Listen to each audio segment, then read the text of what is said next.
Bonjour Jacqueline. Bonjour. Donc ça faisait longtemps que j'avais envie de t'interviewer. Donc là on a un peu de temps et je voulais un petit peu passer un petit moment avec toi déjà pour revenir sur cette longue carrière qui est la tienne, que tu rappelles un petit peu aux Réunionnais, comment tu es devenue Jacqueline Farerol finalement, par quoi tu as commencé, d'où tu viens, où tu as grandi, quel a été ton parcours en termes d'études. Alors, c'est une histoire qui va être assez longue, hein, puisque elle commence par ma naissance en 1939 à la rivière Saint-Louis. Euh, les Réunionnais sont parfois surpris d'apprendre que je suis créole parce qu'ils m'ont prise pour une oreille quand je suis arrivée ici. Elle a dit, mais à un moment donné, il y en a une qui m'a dit, mais quand même, pour une oreille, on cause bien créole. Non, mais c'est le nom Farerol qui a fait ça. D'ailleurs, on m'appelait Flavurol. Flavurol, ce qu'on mettait sur les bobos avant, c'est passant. C'est le nom de ton mari, hein. Le nom de mon mari, voilà. Moi, Donc, je suis Fontaine. voilà. Fontaine, c'est-à-dire, je viens de Jacques Fontaine, du premier ébéniste qui a débarqué, les premiers Français qui ont débarqué à La Réunion. Les Fontaines se sont multipliées à partir de sa présence à La Réunion. Alors, qu'est-ce que j'ai fait? Mais j'ai vécu au tout début de mon enfance à la rivière Saint-Louis où je suis née.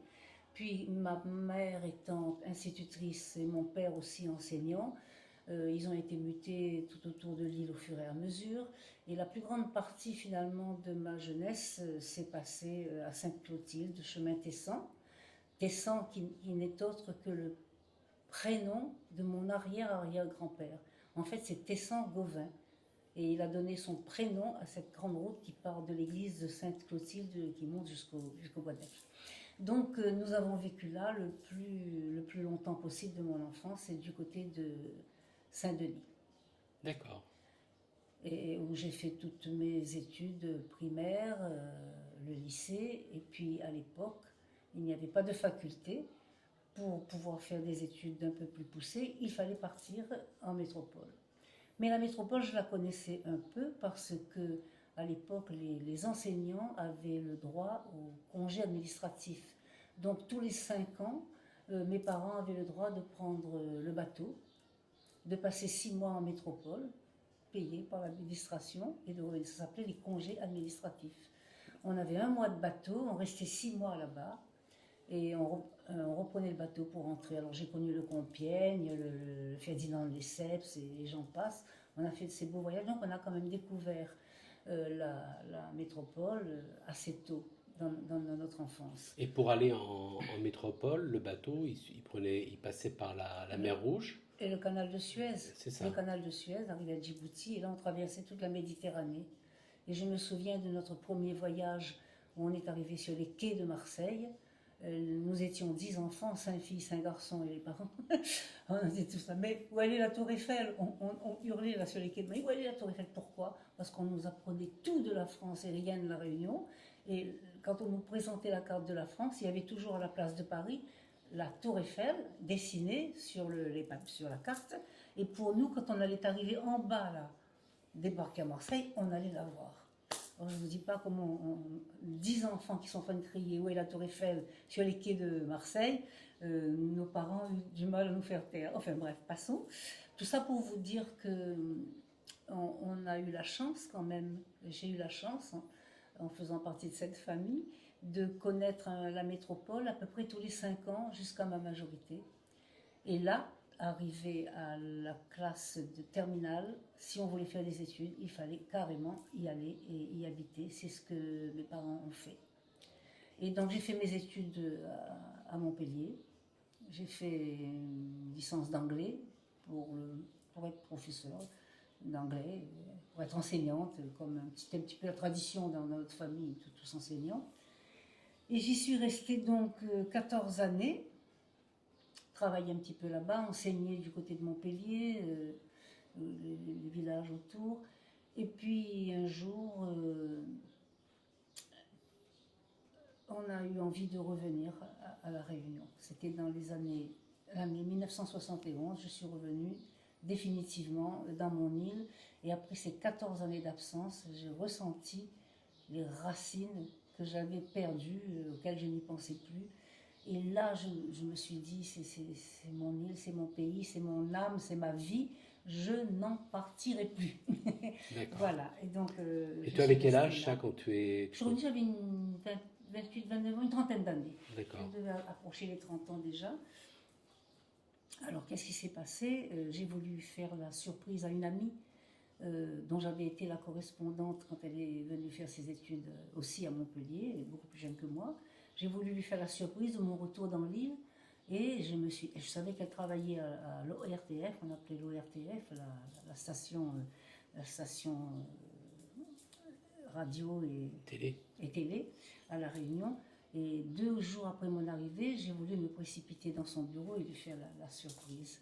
Et j'arrive donc à l'ORTF, ça s'appelait l'ORTF, et je demande à voir mademoiselle Folio, elle s'appelait comme ça. On me dit montez là, là il y a un escalier, là vous montez. Bon, je monte, je ne comprends pas parce qu'elle m'avait dit dans ma tête, j'avais retenu qu'elle m'avait dit qu'elle travaillait au rez-de-chaussée. Montez là, mais je monte, asseyez-vous. Je m'assieds, je ne comprends pas trop pourquoi il fallait attendre. Mais il y avait une bande de filles qui étaient assises tout le long de la terrasse là, et qui attendaient. Puis je commençais à m'impatienter, je regardais l'heure, j'ai dit non, écoutez, je vais partir. Non, le directeur veut vous voir. Ah bon? Le directeur, c'était Jean-Vincent Delors, que tout le monde appelait JVD. Et le directeur veut vous voir. Je dis, ah bon, mais je veux voir mademoiselle Folio. Oui, mais après vous la verrez. Bon.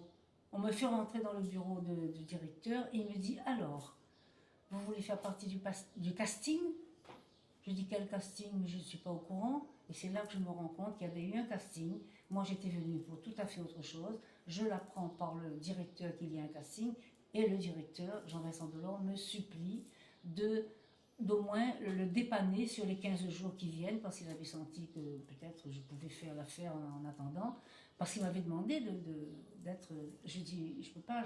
Pour être speakerine. D'être speakerine. On avait un poste à Saint-Benoît, mon mari et moi. Lui était prof de français, moi d'anglais. Et j'ai Saint-Benoît, Saint-Denis tous les jours, je peux pas. Quoique, à l'époque, on pouvait. Hein. Il n'y avait pas une voiture sur la route. Hein. On pouvait.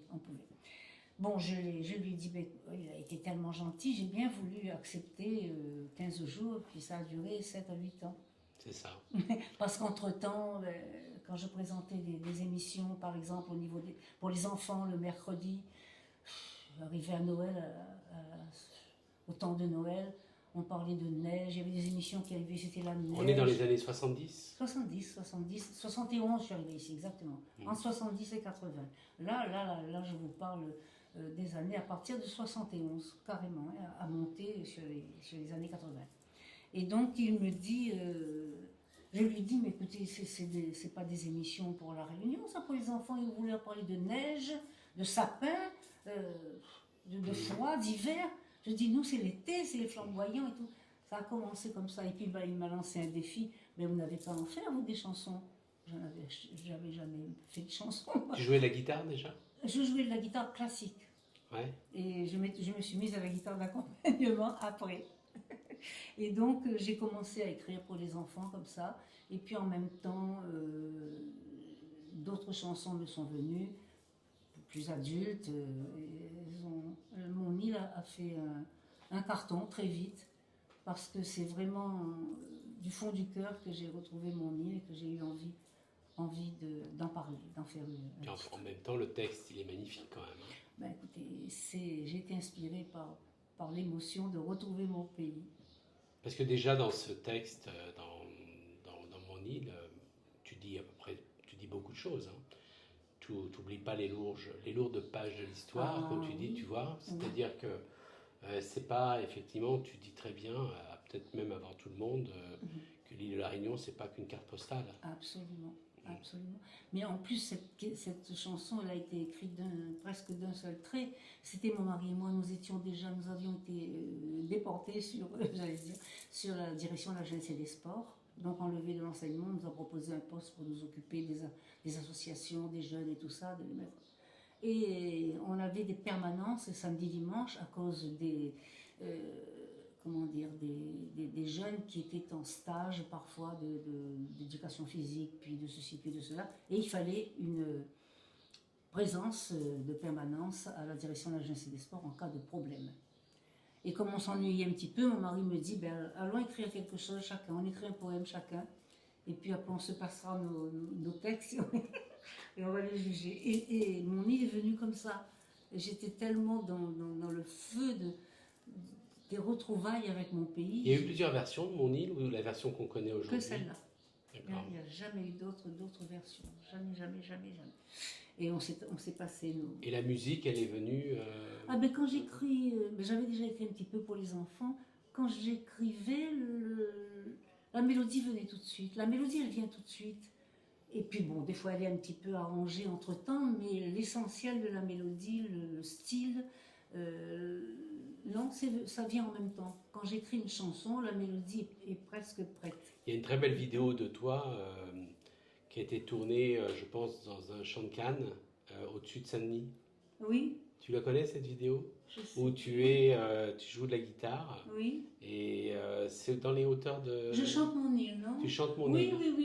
Oui. Non, oui, dans un trou paumé au-dessus de Saint-Denis, oui. Et elles sont belles ces images, tu vois, parce que là, tu devais avoir quoi, 35 ans, je sais pas, ou 30 ans. Oui, après, oui. 30, oui. Je ne sais plus combien il faudrait compter. Et donc, voilà, comme ça, et depuis, je suis restée... Le concept de Dorothée, tu sais, en métropole, ça ressemble un peu à ce concept que tu avais développé. Oui, c'est vrai. Il y avait des rapports entre Dorothée, elle te connaissait, elle savait ce que... Parce que c'était... Je crois que ces émissions, tu les as faites avant le Club Dorothée. Écoutez, quand on a été à Paris une fois, je me suis retrouvée avec Dorothée. Je ne sais plus pourquoi j'étais là-bas, je ne me souviens plus. On m'avait proposé, j'avais sorti... Ah oui, c'est parce que j'avais eu le prix de l'Académie Charles Cros, quelque chose comme ça. Ah oui. Et je me suis retrouvée avec elle dans un studio où on appelait des jeunes filles à se proposer comme animatrice des enfants. Et on m'avait proposé avec elle, j'étais à côté d'elle. Mais j'ai dit non, je rentre à La Réunion. Oui, alors ensuite, donc, c'est vrai que Jacqueline Freyerol, aujourd'hui, quand tu parles avec des Réunionnais de 7 à quasiment 70 ans, les gens te connaissent pour ces chansons. Oui. Et ce qui est drôle, c'est que certaines chansons extrêmement populaires, je pense à par exemple Ça sent la banane, etc., c'est pas des chansons pour lesquelles tu es les plus fière en fait. Ben non. Eh bien, c'est vrai, ben, tu as raison, parce que les gens ne connaissent que mon île au niveau des adultes. La banane, elle résonne dans toutes les écoles, même en métropole et partout. Il paraît qu'ils la chantent même en Allemagne et en Nouvelle-Zélande. Enfin, j'ai su, elle est un peu partie un peu partout. J'ai écrit d'autres chansons qui me tiennent à cœur aussi. Mais c'est comme ça, je crois, pour ceux qui créent des chansons, il y en a une qui frappe le plus la population. Surtout quand tu touches le cœur des enfants. Voilà. Après, quand les chansons, tu vois, regarde, et je parlais avec Bernadette Ladoge et avec Pierrot Vidot de Georges Fourcade. Oui. Georges Fourcade, il a fait 10 fleurs aimées. Oui. Quand il a fait cette chanson dans le cadre d'un concours pour la SACEM, là, où je ne sais plus exactement quand est-ce qu'il a créé cette chanson, jamais il aurait pu imaginer que ça devienne l'hymne. L'hymne de La Réunion. Incroyable. Et pareil, quand Pierrot il a fait Toi elle est jolie, à l'époque, il ne pensait pas. Tu vois. Mais il y en a comme ça qui marquent le cœur des Réunionnais, et c'est toujours celle qui est demandée dans tous les concerts, et celle que le public retient. Oui, parce que, tu vois, moi je connais bien tes chansons, je les écoute beaucoup, et il y a un style quand même dans les paroles que tu écris. C'est des chansons qui sont souvent très sensibles.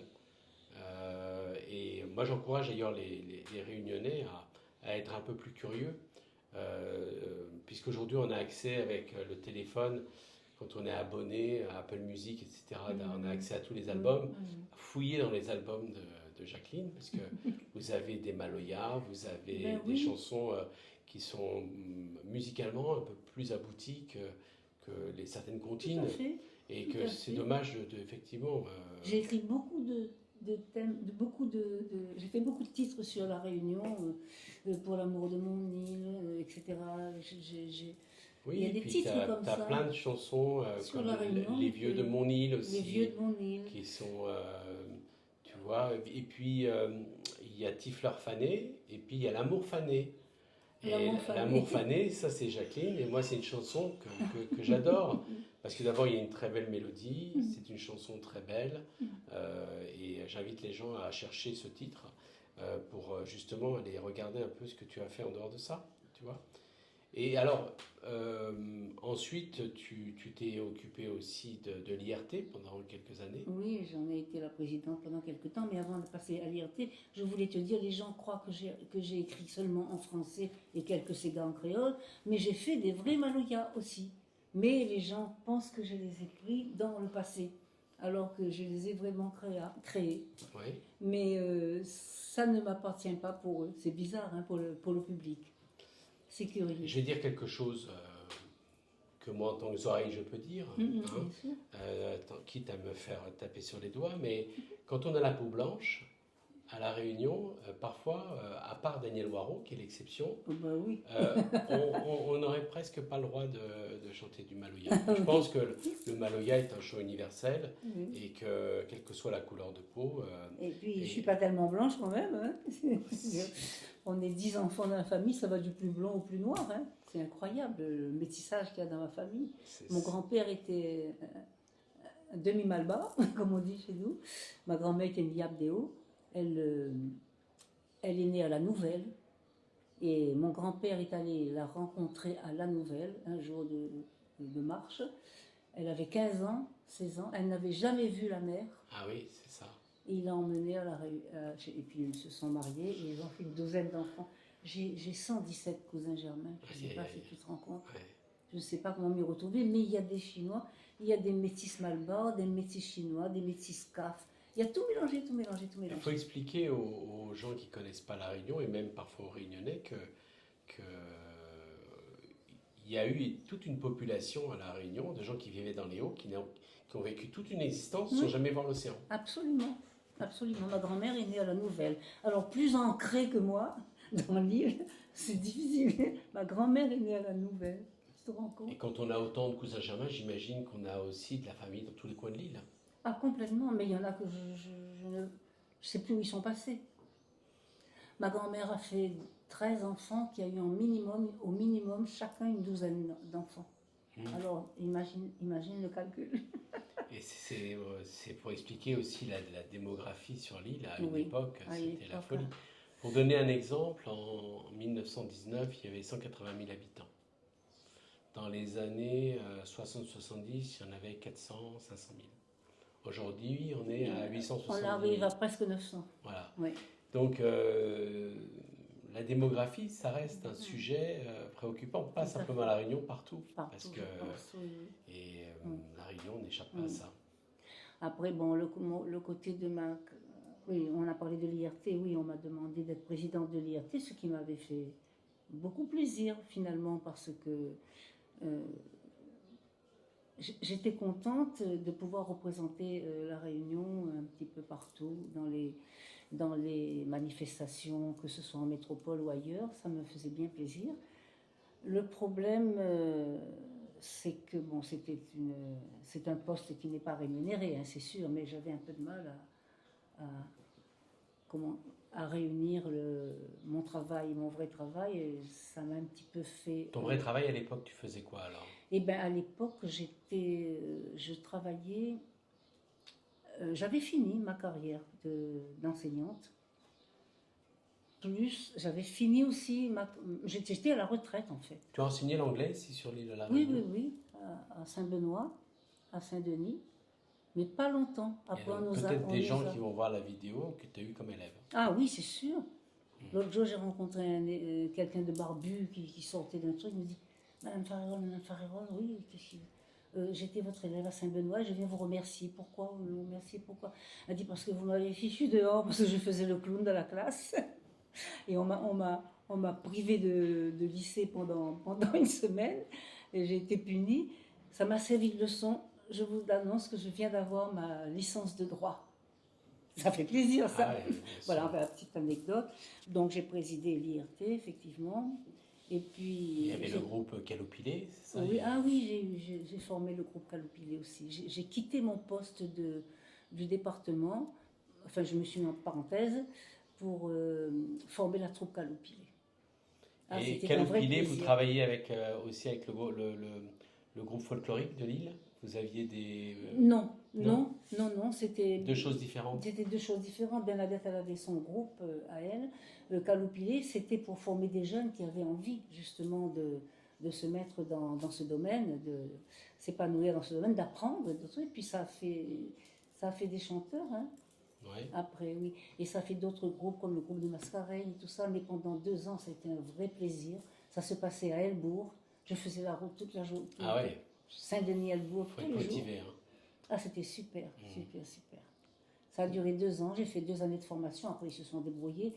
Ben là, après ça s'est arrêté 10 à 15 ans après. Voilà, les choses ont une fin. Toute chose a une fin. Bon, ensuite, on va aborder un sujet un petit peu polémique qui est le créole.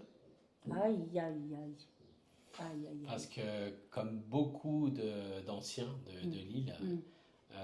il y a une révolution sur la langue créole, puisqu'aujourd'hui, la langue créole a beaucoup évolué, aussi bien dans sa graphie que dans ses mots. Et tu fais partie de ceux qui considèrent qu'aujourd'hui, vraisemblablement, le créole d'aujourd'hui a perdu un peu par rapport au créole d'avant et que Ben, la graphie a changé. Il n'y a, le plus vraiment de créole, règles aujourd'hui. le créole d'aujourd'hui, pour moi, il a surtout perdu son âme, franchement. On dit que les mots ont des racines, c'est sûr. On ne dit pas, les mots ont des racines. Les créoles disent souvent coupe à notre racine, coupe à notre racine. On ne coupe pas la racine des mots. Parce que les mots, pour moi, ils ont une âme, ils ont une histoire, ils ont un sens profond. On ne les transforme pas en KW pour que ça ne ressemble pas au mot français. Ça m'exaspère. Oui, on se Ça pose la m'exaspère. question si le mot tiroir, T-I-R-W-A-R, apporte quelque chose de fondamental par rapport au mot tiroir, T-I-R-O-I-R. Sinon de dire, ah, non, nous on refuse le français. Oui, voilà. Dans ce ça. cas-là, on invente un autre mot. Territoire, T-E-R-I-T-W-A-R, c'est sur tous les. Oh, coq, un coq, ca. Ah non, je trouve que c'est dommage, c'est en train de pourrir notre créole. J'ai pas peur des mots, et alors que notre créole, c'est un français que nous avons déformé sur place et qui est devenu notre langue. Mais c'est pas une raison pour écrire un coq, ca. Hein, dans le midi de la France, on dit un bambou. On ne met pas pour autant 3 M, alors qu'à Paris, on dit le bambou. Alors ici, on est en train d'essayer de, je sais pas, des Y, des W, des machins partout. Nation, N-A-T-Y-O-N, pourquoi? J'ai honte. Ça me fait carrément honte par rapport à l'extérieur. Puis après, c'est pas seulement ça, c'est que la jeunesse, on lui a autorisé à écrire phonétiquement. Mais bien sûr. Parce que moi, quand je lis le créole sur Facebook, je m'aperçois qu'il n'y a pas un réunionnais qui écrit de la même façon. Mais par contre, si moi, oreilles, j'écris un mot en créole et que je me trompe, parce que je mets pas le... Hein? On me dit, ah, Ah oui, bon. ou l'a fait un faute. Parce que non, ça s'écrit pas comme ça. Et je dis, mais après tout, moi, je fais comme vous. S'il n'y a pas de règle, j'écris le créole phonétiquement aussi, ça m'arrange. Et c'est pour ça d'ailleurs que un cousin éloigné qui s'appelle Axel Gauvin, à toi, C'est mon cousin ton qui cousin éloigné, Oui, oui. s'est lancé dans cette ambition d'essayer de convenir d'un créole qui soit commun. Mais finalement, c'est une mission quasiment impossible parce qu'il y a autant de créoles sur l'île que quasiment de villages. Bien sûr. Parce que dans les hauts, on ne parle pas le même créole que dans les bas. Et tout ça, ça fait la diversité. Mais bien sûr. Notre langue, elle est aussi, comment dire, elle reflète notre diversité. Un malbar, une petite malbaraise, elle va dire ah mon zip pour dire ma jupe. Mais en bas, dans un coin du non, mais c'est ma jupe. Elle va dire mon Jeep. Mais tout le monde se comprend. Et c'est ça qui est formidable. On a chacun, comme dans toutes les régions de France aussi, il y a des accents différents. Bien sûr. Ben ici c'est pareil, les gens des hauts n'ont pas le même accent que les gens des bas. Les Indiens ont une prononciation particulière, de temps en temps, parfois, pas tous, que le petit caf du coin, mais on se comprend et c'est ça qui est merveilleux. C'est ça qui est merveilleux. Moi, en tant que oreilles, si je dis Saint-Zile, bon, il y en a qui vont me reprendre, dire, mais t'es pas chinois. Pourquoi tu dis Saint-Zile, tu dis pas Saint-Gilles? Mais en fait, c'est compliqué parce que du coup, ben, on n'ose pas, on nous dit les oreilles, ils veulent pas apprendre le créole. C'est pas qu'on veut pas apprendre le créole, c'est que on a aussi du respect pour cette langue. On aimerait la parler comme il faut. Mais quand on commence à la parler, il y a toujours quelqu'un, un créole, pour te dire que, ben non, vous ne connaissez pas notre langue, vous ne connaissez pas notre langue. Alors du coup, ben, on finit par... Et vous voyez ce qui a été reproché à un moment donné à la France, en disant que Michel Lebré ne voulait pas qu'on parle créole. Ben, quand certains oreilles ici essayent de faire l'effort, moi je dis, j'en profite pour dire aux créoles qui nous écoutent, accueillez ces oreilles qui veulent parler créole. Apprenez-leur à parler créole. Soyez tolérants. Parce que surtout aujourd'hui, quand vous avez 3 créoles autour d'une table, il n'y en a pas un seul qui écrit le mot tiroir de la même façon ou qui écrit le mot nation de la même façon. Laissez tranquille les oreilles qui se trompent un peu et guidez-le. Parce que moi, par exemple, j'ai découvert énormément quand je lis un texte en créole. Moi, je suis linguiste de formation. Donc, je suis sensible aux langues étrangères. Donc, quand je lis un texte en créole, eh bien, quand je lis par exemple Reste la Maloya d'Alain Peters, je suis tenté des fois de faire une traduction en français. Mais tu vois, traduction égale trahison, et à chaque fois qu'on veut traduire, on perd quelque chose. Et c'est tellement important d'accéder à la langue pour comprendre l'âme d'une nation. Exactement. Et les mots ont une âme, une racine. Tu as vu écrit Saint-Denis? Oui. D-N-I, Saint-Denis. Saint-Denis, c'était le bateau il s'appelait pas Saint-Denis. C'est le bateau qui a débarqué sur la côte du Nord. C'était le Saint-Denis. C'est comme ça que la ville a pris ce nom. Il faut arrêter. Enfin, j'espère que cette révolution linguistique va se calmer et qu'on va garder notre créole comme il faut. Avec les mots français qui sont prononcés ou placés différemment. Tu vois, tu étais prof d'anglais. Moi, j'ai une formation de prof d'anglais. Moi, je parle français, je parle anglais, je parle espagnol. Plus on parle de langue, quelque part, plus on a accès à des cultures différentes. Aujourd'hui, j'avais une discussion avec Axel Gauvin qui m'avait marqué, qui m'avait dit les enfants à La Réunion qui réussissent le mieux au bac, c'est les bilingues. Parce que quand tu maîtrises 2 langues, même d'un point de vue purement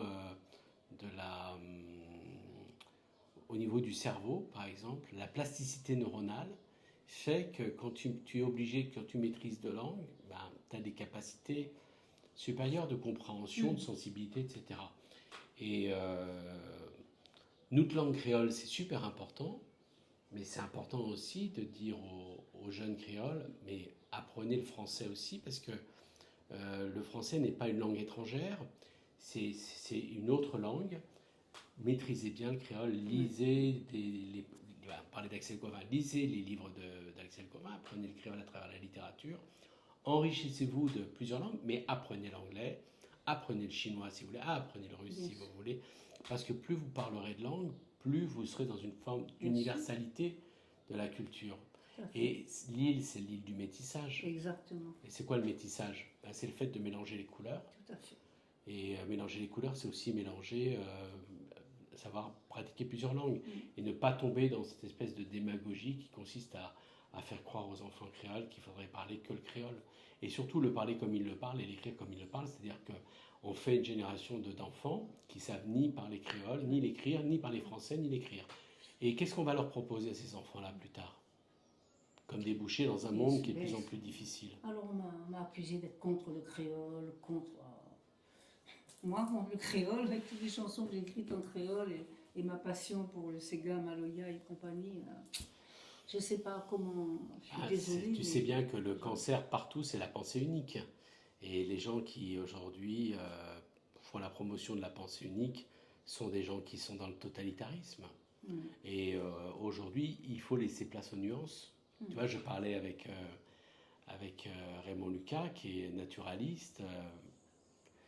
La forêt endémique, elle est faite de plein d'essences différentes, venues de partout.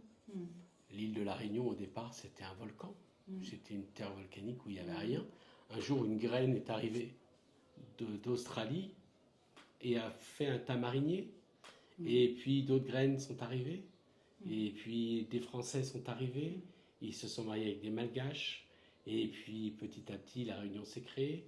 Et il y a toute l'histoire de la Réunion. Et tout ça, c'est une suite d'événements. C'est toujours facile aujourd'hui de critiquer l'histoire a posteriori. Mais déjà, pour la critiquer, il faut bien la connaître. Et plus on rentre dans l'intimité de l'histoire de la Réunion, je vous garantis, plus on est attaché à cette île, parce qu'on s'aperçoit que c'est une île qui ouvre en fait à la tolérance. Parce que on ne peut pas comprendre cette nation si on ne connaît pas son histoire et toutes les passions qui ont dévoré finalement les créoles. Elle est unique au monde, cette île de la Réunion. Oui, c'est pour ça que... C'est curieux, mais elle porte le nom Réunion, mais il n'y a pas d'autre mot plus... Elle porte Réunion. D'ailleurs, c'est marrant parce que Gaspard Monge, qui était beaunois d'origine, on a les mêmes origines avec Gaspard Monge, parce qu'il était d'origine savoyarde comme moi, et beaunois de Côte d'Or, de Bourguignon. C'était un brillant mathématicien, puis il va être révolutionnaire. Et, en 1794, il va être ministre de la Marine. Et il va dire on va débaptiser l'île Bourbon, on va l'appeler Réunion. Et pas par rapport à la réunion des peuples, ou la réunion des... mais parce qu'il y avait la réunion des fédérations, et qu'il y a eu la fête des fédérations, la fédération le 14 juillet 1790, et que à l'époque, il y avait pas mal de révolutionnaires utopistes, comme... D'ailleurs, Robespierre, quand il a voulu abolir l'esclavage, partait vraiment d'une idée utopiste qui venait des idées de Jean-Jacques Rousseau, etc. Et Gaspard Monge, voilà, il ne voulait pas oublier cette île. Mais l'île s'est appelée Réunion, mais l'abolition de l'esclavage n'est jamais arrivée jusqu'à la Réunion pendant la Révolution française. Ça a eu lieu aux Antilles, et quand en 1848, il y a eu l'abolition de l'esclavage. Je ne crois pas que les motivations étaient exactement les mêmes qu'à l'époque. Mais c'est important, effectivement, de se souvenir que cette île, elle porte ce nom, qui est quand même un nom magnifique. Réunion, c'est quand même le contraire de division. Avec tous les saints autour, avec les trois cires qui forment la Trinité, au centre. C'est ça. C'est pas pour rien, hein. Ouais. Et tout ça, ça nous amène finalement à... Tu parlais de la Trinité, ça nous amène à une chanson que tu as écrite. Et laquelle? La dernière. Si l'amour est partout. Et oui, et qui parle du Christ. Ben oui. Qui parle parce que, voilà, on peut l'appeler comme ça, comme on peut l'appeler autrement, mais qui parle effectivement, et ce serait sympa si tu pouvais nous la chanter et nous la jouer. Ah bon? C'est pas trop cantique? Non, je pense que les gens seront très contents.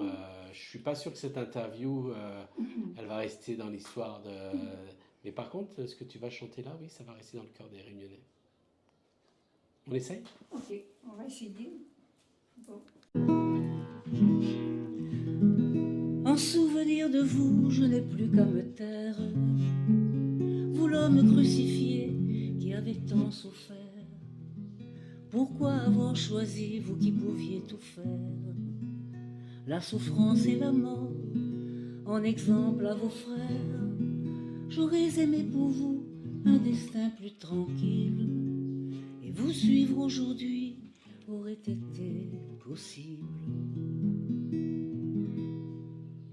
Si l'amour est partout, si l'amour est au bout de tout, si l'amour est en nous, que faisons-nous, mon Dieu, en souvenir de vous, si l'amour est partout?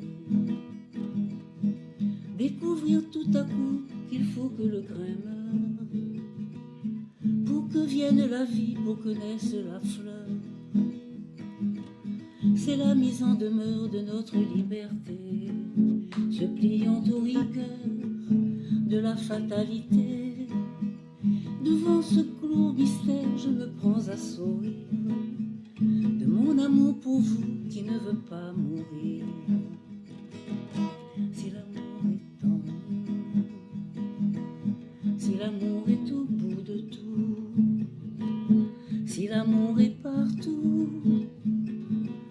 que faisons-nous, mon Dieu, en souvenir de vous, si l'amour est partout? Délaissez le plaisir lorsque l'amour se change en tendresse sacrée comme l'aile d'un ange. Quand mon corps rassasié implore votre pardon, que frémisse mon âme au prix de votre nom. Ruisselle dans ma vie des torrents de lumière, que les révoltes en moi s'apaisent en prière. Si l'amour est partout, si l'amour est au bout de tout, si l'amour est en nous, que faisons-nous, mon Dieu, en souvenir de vous, si l'amour est partout? Dans les sentiers battus de la faiblesse humaine, je me perds malgré moi et dire que je vous aime.